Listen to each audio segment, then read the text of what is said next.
ओम यम yummy सूक्त ऋग्वेद मंडल 10 सूक्त 10 मंत्र 10। आज इस सूक्त का 10वां मंत्र हम लोग प्रस्तुत कर रहे हैं। ओम आघता गच्छान उत्तरायुगानि यत्र जामया कृण्वन् अजामि उपबर्ब्रहि वृषभाय बाहुम् अन्यम् इच्छस्व सुभगे पतिम् मत्।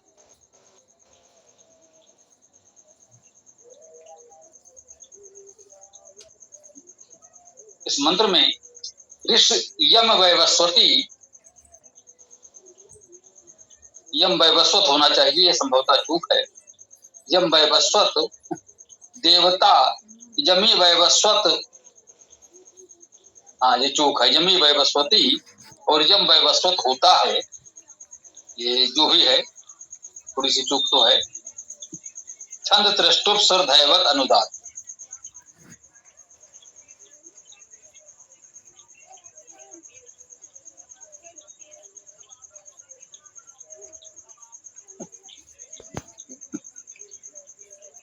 ओम आ उपसर्ग सम्यक समन्तात घा निपात। निपात हमने आपको बताया है, ये अव्यय होते हैं, सामान्यतः एक वर्ण के होते हैं और इनका अर्थ करना चाहें तो ही और बी से ही कर सकते हैं। कोई विशेष अर्थ न रखते हुए बात पर बल देने के लिए निपात का उपयोग होता है। तो आघता गच्छान उत्तरायुगानि, तावे घा ही उत्तरा, उत्तर उच्चतर ऐसा कह सकते हैं। उत उपसर्ग है, उसी में तर प्रत्यय लगाकर उत्तर शब्द बनता है।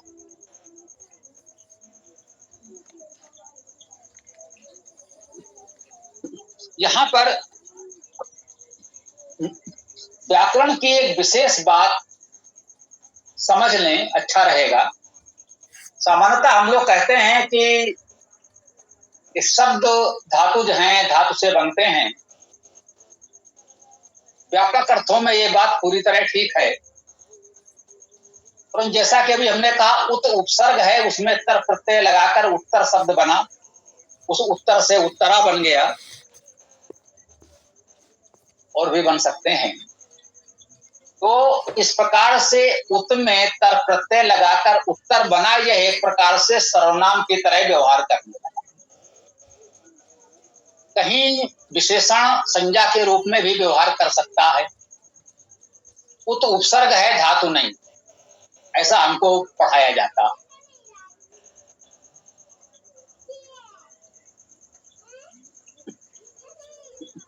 जब इसमें प्रत्यय जुड़कर शब्द बन गया तो इसे धातु क्यों नहीं कहा जा रहा? धातु इसलिए नहीं कहा जा रहा, इसके क्रिया रूप नहीं बनते। जिसके क्रिया रूप बनते हैं उन्हें धातु कहते हैं। जिनके क्रिया रूप नहीं बनते उन्हें धातु नहीं कहते, उन्हें हम निपात, अव्यय, उपसर्ग आदि कहते। निपात, उपसर्ग, अव्यय एक ही बात है। ये वो शब्द हैं, अर्थ इनके निश्चित होते हैं और इनमें क्रिया विभक्तियां नहीं लगती, क्रिया रूप तो नहीं बनते। सामान्यतः अव्यय निपात का भाव यही है, अव्यय निपात उपसर्ग में कोई विभक्ति नहीं लगती, अपने आप में स्वतंत्र होते हैं, निश्चित अर्थ वाले होते हैं। परंतु उसमें प्रत्यय लगकर शब्द बन जाते हैं और उसमें फिर विभक्तियां जुड़कर पद भी बन जाते हैं। ऐसा भी यदा कदा होता है। धातु इसीलिए नहीं कह रहे हैं क्योंकि क्रिया रूप नहीं बनते, शब्द रूप बन जाते हैं। ऐसे शब्दों को आप निपातज कह सकते हैं, अव्ययज कह सकते हैं, या इनको अव्यय, उपसर्ग, निपात को आप ऐसी धातु में कह सकते हैं जिनके क्रिया रूप नहीं बनते। केवल बात कहने का तरीका अलग अलग है। मुख्य अंतर केवल इतना है कि इनमें क्रिया विभक्तियां तो नहीं ही जुड़ती, क्रियापद तो नहीं ही बनते। कहीं कहीं अव्यय उपसर्ग निपात में प्रत्यय जुड़कर शब्द बन जाते हैं। नि में त्या जुड़ा तो नित्य बन गया, उत में तरतम जुड़ा तो उत्तर उत्तम बन गया। ऐसे बहुत से पद बन जाते हैं। तो ये भी ध्यान रखना चाहिए, कोई कहे भाई इसमें तो ये धातु नहीं है, तो ऐसा होता। वो अव्यय है, अव्यय ही रहेंगे, अर्थ उनका निश्चित होगा। प्रत्यय लग करके उनमें नामिक विभक्तियां लग जाती हैं, ये बात ठीक है। तो इस बात को भी सूक्ष्मता से जानना चाहिए। सामान्यतः हम लोग धातु अर्थ कह सकते हैं, कह देते हैं, इसमें मान लें कि ऐसी धातुएं हैं जिनकी क्रियाएं नहीं बनती तो बात है।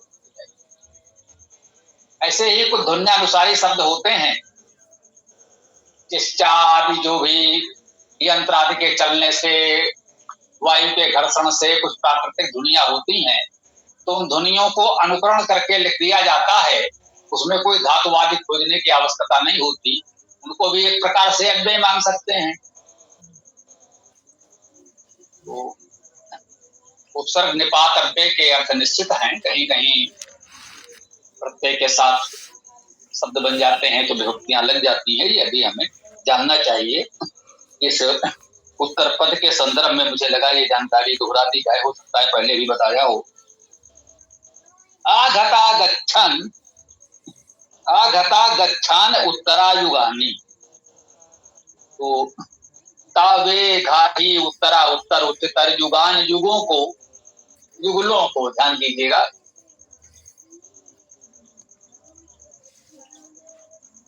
मंत्र में पद आया है युगान, युगान युग का बहुवचन है, इतना तो ठीक है। अब युग शब्द कैसे बनेगा? युज धातु से बनेगा। युज धातु का क्या अर्थ है? जोड़ना। तो युग का क्या अर्थ हुआ? जोड़। इसी युग से योग बनता है। युग का क्या अर्थ है? जोड़ना, जोड़। योग का अर्थ जोड़ ही होता है, ये गणित में भी आपने पढ़ा है, योग का अर्थ जोड़ होता है।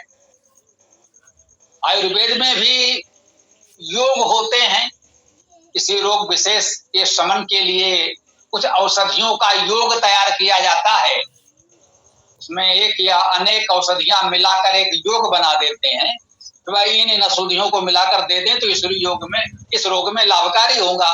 तो उस विशेष रोग के शमन के लिए लाभकारी औषधियों का योग अर्थात जोड़ कर दिया गया। ये औषधियां जोड़कर मिलाकर दे दी। युग धातु का अर्थ जोड़ना, योग का अर्थ जोड़, तो युग का अर्थ भी जोड़।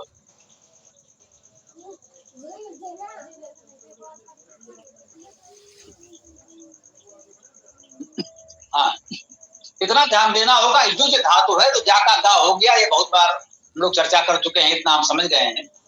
किस प्रकार से वहां परिवर्तन होता है, आदेश होता है, तो इससे योग अच्छी प्रकार से जान गए हैं, होता है। तो युग और योग युज धातु से बने, जिसका अर्थ जोड़ ही होगा। अब युग में ला एक और प्रत्यय लग गया तो युगल हो गया। युगल क्या है? ये भी एक जोड़ ही तो है। एक और एक दो हो गए, उन्हें युगल कहा जाता है। दो लोगों का जोड़। वे माता पिता, ये भी योग युगल है। पुरुष शिष्य भी युगल है। राजा प्रजा भी युगल है। दो जुड़ जाते हैं तो युग हो जाता है, युगल हो जाता है। युगान कहा गया है, बहुत से युग बहुत से युगल। ये इतना हमको इसलिए बताना पड़ा कि युग देखकर कोई अब ज्योतिषी काल गणना के युग न मान ले, सतयुग त्रेता द्वापर कलयुग आदि यदि इसमें मानने लगेंगे तो समस्या हो सकती है। जब कोई यदि उन युगों को मानकर इस मंत्र का अर्थ करना चाहे तो हमें कोई आपत्ति नहीं। ज्योतिष वेदांग है, यदि कोई कहे कि यहाँ पर युगान का अर्थ युगों की बात, उन्हीं युगों की बात की जा रही है, तो वो मानकर अर्थ करने का प्रयास आप कर सकते हैं, स्वागत है। हमें लगता है शाब्दिक अर्थ तो सामान्यता यहाँ युग का अर्थ जोड़, युगल आदि लिया जा सकता है, लिया जाना चाहिए। आघता गच्छान उत्तरायुगानि, युगों को, युगलों को आगच्छान प्राप्त करे। आ उपसर्ग सबसे पहले आया था, सामान्यता क्रिया के साथ लगता है। आगच्छान अर्थात जाएं, प्राप्त करें। सम्यक समन्तात रूप से जाएं, प्राप्त करें। युगानि कहा, युगों को न, युगों को जाएं, युगों को प्राप्त करें। अब इतने युगों को प्राप्त करें, या ज्योतिषी काल गणना वाले युग माने जाएं, तो इसका अर्थ तो यही हो सकता है कि उनके विषय में जानकारी प्राप्त करें, और उन युगों को प्राप्त करने का कोई और अर्थ तो मुझे नहीं उचित लगता है। यदि उस प्रकार के युग कहना चाहें तो कह सकते हैं युगानि अर्थात उन युगों की जानकारी प्राप्त करें, ये अर्थ लें तो भी ठीक है। आघाता गच्छान उत्तरायुगानि, भली प्रकार उन उत्तर अर्थात उत्तम बाद के युगों को प्राप्त करें, उनकी जानकारी प्राप्त करें, ठीक है। यत्र जामया कणवन अजामी, उन युगों की जानकारी प्राप्त करें, उन युगों को प्राप्त करें, उन युगलों को प्राप्त करें, उन जोड़ों को, संगठन को, संघों को प्राप्त करें। यत्र जहां, जामया भोजन, जम धातु का अर्थ भोजन करना है। जामया अर्थात खिलाने वाले, जम धातु का अर्थ खाना है। पठ धातु का अर्थ पढ़ना है, पाठ का अर्थ पढ़ाना। पठत पढ़ता है, पाठयत पढ़ाता है। तो जामया अर्थात खिलाने वाले, खाने वाले नहीं। अजामी, आ नहीं, जामी, अजामी नहीं खिलाने योग्य, जो भोजन से तृप्त हैं, भली भांति भोजन कर चुके हैं, उनको हमने अजामी कहा। अजामी, अब उन्हें भोजन की आवश्यकता नहीं। या न खाने वाले जिनको भोजन नहीं मिला, कोई ऐसा भावार्थ भी कर सकता है, वो भी ठीक है। कणवन करते हैं, यत्र जामया कणवन अजामी, तो कह सकते हैं यत्र जामया अर्थात जहां खिलाने वाले करते हैं, अजामी भोजन न करने वाले को भी खिलाने वाला बना देते हैं। जिन्हें भोजन की आवश्यकता नहीं है ऐसा बना देते हैं, या जिनको भोजन नहीं मिला है, जो भोजन नहीं कर सके हैं, उनको भी जामया अर्थात खिलाने वाला बना देते हैं। निश्चित रूप से ये भी एक उदात्त उत्तम भावना है कि हम समाज में ध्यान रखें, कोई भूखा न रहे। और यदि समाज उदारता से सहयोग कर दे तो जो आज भूखे हैं, जिनके पास खाने को कुछ नहीं है, यदि समाज उदारता से सहयोग दे देगा। अभी हमें अपने लिए थोड़े से भोजन की आवश्यकता है, यदि समाज में ये संदेश गया कि एक व्यक्ति भूखा है, उसे आवश्यकता है, और बहुत से लोग भोजन ले आए, तो एक व्यक्ति कितना भोजन करेगा? स्वयं उसके पास इतना हो जाएगा कि दूसरों को भोजन करा सके। यत्र जामया कणवन न जाम, न खाने वालों को भी खिलाने वाला बना देते हैं। जो खाने योग्य, खिलाने योग्य नहीं है, अर्थात भोजन से तृप्त हैं, उनको भोजन कराने वाला, खिलाने वाला बना देते हैं। ये समाज में सहयोग की भावना, उदारता की भावना होनी ही चाहिए। आगे कहते हैं,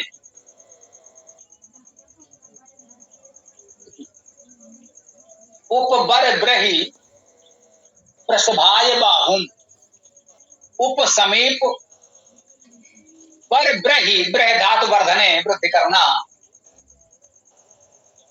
बढ़ाओ, ये क्रिया रूप है। बरब्रही अर्थात बढ़ाओ, समीप बढ़ाओ, क्या बढ़ाओ? प्रसभाय, प्रसव के लिए, बाहुम बाहु को, कह रहे हैं प्रसव के लिए बाहु को समीप बढ़ाओ। अपने हाथ फैलाओ, अपनी भुजा पसारो, अपने बाहुओं को बढ़ाओ। किस लिए, किसके लिए? बोले प्रसभाय, प्रसव के लिए। ये प्रसव क्या है, प्रसव कौन है, जान लें। आपसे क्या कहा जा रहा है? प्रस धातु है, इसका अर्थ है वर्षा करना। वृष धातु से वर्षा शब्द तो स्पष्ट दिख रहा है, इसमें कोई व्याकरण समझाने की आवश्यकता नहीं है, कोई भी समझ सकता है कि हाँ भाई वृष धातु से वर्षा बन गया, बिल्कुल ठीक। वृष धातु का अर्थ वर्षा करना, सिंचन करना, ठीक। वृष धातु का एक और अर्थ है पराक्रम करना, समर्थ होना, बल होना। सामर्थ और बल भी वर्षा इस वृष धातु का एक अर्थ है। धातु अर्थ में ये भी आता है, वृष धातु में वर्षा करना तो है ही, पराक्रम करना भी अर्थ है।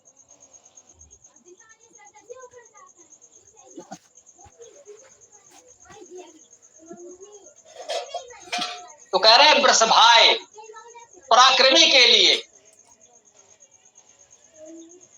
जो पराक्रमी हैं उनके लिए अपने हाथ बढ़ाओ, और जो वर्षा करने वाले हैं, विसंचन करने वाले हैं, उनके लिए अपने बाहु आगे बढ़ाओ, अपने हाथ फैलाओ, अपने हाथ आगे बढ़ाओ।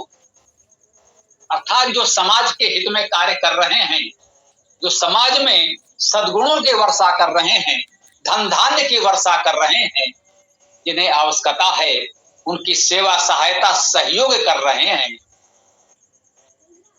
वे समर्थ हैं, शक्तिशाली हैं, समाज के लिए कुछ करने की भावना भी रखते हैं, तो ऐसे वृषभ के लिए अपने हाथ आगे बढ़ाओ। अकेला कोई कितना करेगा समाज के लिए, इसलिए जिसमें भी कुछ करने की भावना है, यदि वो आगे बढ़ा है तो हम भी उसके साथ आगे बढ़ें, उसकी ओर सहयोग का हाथ बढ़ाएं, हम उसका सहयोग करें, वो पूरे समाज का सहयोग करे। आइए मिलजुल कर ऐसे पराक्रमी वृषभ के लिए अपने हाथ बढ़ाएं, तभी तो समाज की व्यवस्था उत्तम बन सकेगी। आगे क्या कह रहे हैं, अन्यम इच्छस्व सुभगे पति मत।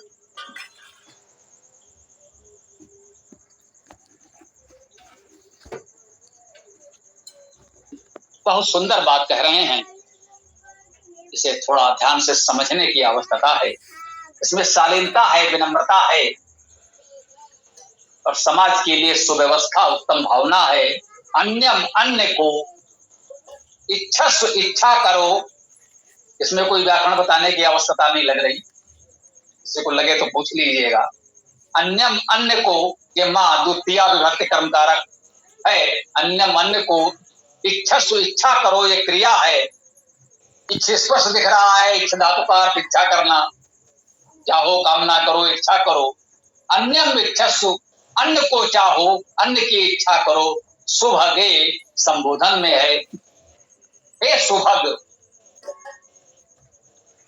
हे सुंदर, सेवा में। भग शब्द भज सेवायाम धातु से बनता है। सु अर्थात सुंदर, उत्तम। हे सुंदर, सेवा में साधक उपासक कह रहे हैं पतिम, पति को, पति अधिपति ऐश्वर्यवान पालक रक्षक को, ऐश्वर्यवान पालक रक्षक को इच्छस्व इच्छा करो। निश्चित रूप से जो सुंदर सेवा की भावना रखते हैं उनसे कहा जा रहा है, ये आवश्यक है कि जो वे किसी पति अधिपति ऐश्वर्यवान पालक रक्षक की इच्छा करें। लेकिन कह देते हैं कि भाई, इसे भी कहा वृषभ के लिए अपने बाहु को फैलाओ, अच्छी बात है, लेकिन उसके बाद वो भी कह देता है, हम भी कह देते हैं, ये भावना भी विनम्रता की होनी चाहिए कि अन्यम इच्छस्व सुभगे पति मत। मत अर्थात मुझसे, अन्यम अन्य को, मुझसे अन्य को। हे सुभगे, हे सुंदर सेवा में साधक उपासक, तुम मुझसे अन्य पति को, पालक रक्षक ऐश्वर्यवान को इच्छा करो। बस ऐसा नहीं कि आपने कह दिया कि बस आप ही सब कुछ हैं, बस हमने तो आपको, हाँ भाई ठीक है, जितना हमसे बन पड़ेगा हम आपकी सेवा अवश्य करेंगे, लेकिन मुझसे अन्य की भी आप इच्छा करें, अन्य को भी समाज में तलाशें जो इस प्रक्रिया को आगे बढ़ा सकें। हम अपनी इस वेद गोष्ठी के लिए भी कहते हैं। निश्चित रूप से आपने सामान्यता देखा होगा कि जो भी ऐसे लोग होते हैं, कथित रूप से कहीं उन्हें थोड़ी सी प्रमुखता मिल जाती है, उनका प्रयास होता है कि आजीवन वही मंचासीन रहे, बस उन्हीं का नेतृत्व पूजन अर्चन बंदन होता रहे, किसी अन्य को स्थान न मिले। हम किसी की निंदा आलोचना नहीं करते, परंतु बहुत चर्चा होती है, कहना पड़ता है, संगठनों में बहुधा ऐसी स्थिति आ जाती है। हमारे यहाँ समाज के लिए भी ऐसा बहुधा कहा जाता है। एक सज्जन ने बात की और कुछ किसी विषय पर कहना चाहते थे कि वो उस आर्य समाज के मंत्री जी हैं, 82 वर्ष के हैं। अचानक हमारे मुख से निकल गया कि हाँ 82 वर्ष के हैं इसीलिए मंत्री हैं, युवाओं को तो अवसर देंगे नहीं। वे भी हंस पड़े, उनको भी हंसी आ गई। बोले बात तो ठीक है, लेकिन मैं कुछ और कहना चाह रहा। अब 82 वर्ष के हैं, मंत्री वही हैं, अब तो उनके पुत्र को नहीं पौत्र को होना चाहिए। तो सामान्यता लोगों में जो भाव होता है कि अंतिम सांस तक हम सत्ता में बने रहें, सारा नेतृत्व हमारा ही हो, हम ही प्रवचनकर्ता उपदेशक गुरु आचार्य बने रहें, या राजनीति में है तो हम ही राजा महाराजा सत्ताधीश बने रहें, धर्म के क्षेत्र में है तो हम ही प्रवचनकर्ता आचार्य उपदेशक बने रहें। नहीं, वेद तो कह रहा है अन्य मिथ्यस्व सुभगे पति मत, हे सुंदर सेवा में भावना वाले साधक उपासक, मुझसे अन्य ऐसे अधिपति ऐश्वर्यवान की इच्छा करो, क्योंकि हम कब तक आपकी सेवा करेंगे, जितना संभव है हम कर रहे हैं और हम पूरी गंभीरता से प्रयास कर रहे हैं। आज भी वार्ता हुई पुलकित जी से, गौरव जी से, सीताराम जी आदि से चर्चा होती रहती है। आप सबसे निवेदन किया है हमने कि सब लोग प्रयास करें कि मंत्र की व्याख्या आप सब लोग करने का प्रयास करें।